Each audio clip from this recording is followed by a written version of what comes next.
சனிவார தின ஓய்வு நாளிலே நாம் தேவனுக்கு முன்பாக கொஞ்ச நேரம் வந்து அவரை ஆராதிப்பதற்காக வந்திருக்கிறோம். தேவன் அவளை எல்லா நிலைகளிலும் அறிந்து பெற அவருடைய பிரமாணங்களை கையெத்துபவர்கள் அதன்படி நடப்பவர்களுக்கு தேவன் ஒளிவராகிறார். அவருடைய பிரமாணங்களின்படி நடந்து அவருடைய நீதியை பின்பற்றಬೇಕು, அவருடைய தன்மையிலே நடைபேக்கு தேட விரும்புகிறோம். அவர் தன்னுடைய ஒந்தே பேரான குமாரனை நவளுக்காக அனுப்பி கல்வாரி சிலுவையிலே அவர் நவளுக்காக தன் ஜீவனை கொட்டும் இன்றைக்கு பாவ இருளானது நவளை சுற்றிலும் இது நவளை துன்பத்திற்கு ஏதுவாக காரியங்களை இன்றைக்கு தொடர்ந்து நவளுக்கு நடவுது. தேவன் அதை அறிவார். தேவன் அதிலிருந்து அவளை விடுதலையாக்குவார். இன்றைக்கு அநேக கிறிஸ்துவ சமயங்களிலே திருச்சபைகளிலே தமிழர்கள் உள்ளே திருட்டளவாய் வந்து தேவனை ஆராதித்து கொண்டும் தொழுது கொண்டும் பார்ப்பார்.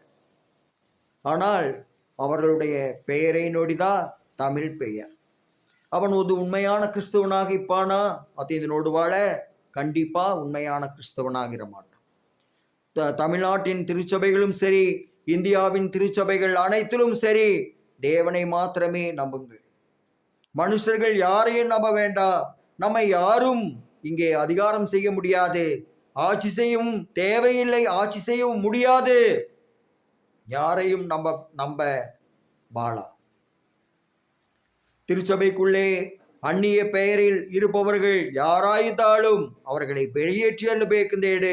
இந்நாளிலே நன்ற தேவனுடைய நாமத்திலே உங்களுக்கு உத்தரவிடுகிறேன்.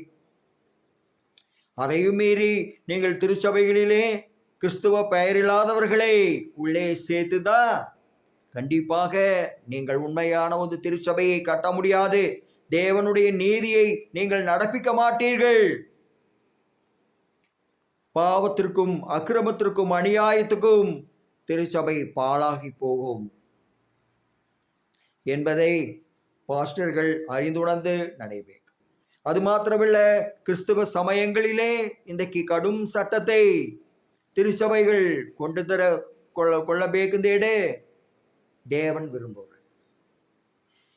ಒಂದು திருச்சபைகளிலும் கிறிஸ்தவ மெம்பர்ஷிப் இல்லாமல் கிறிஸ்துவ ஆலயங்களுக்குள்ளே ஒப்பம் பார்ப்பதற்கு அனுமதி இல்லை, அனுமதிக்க இணைக்கூடாது.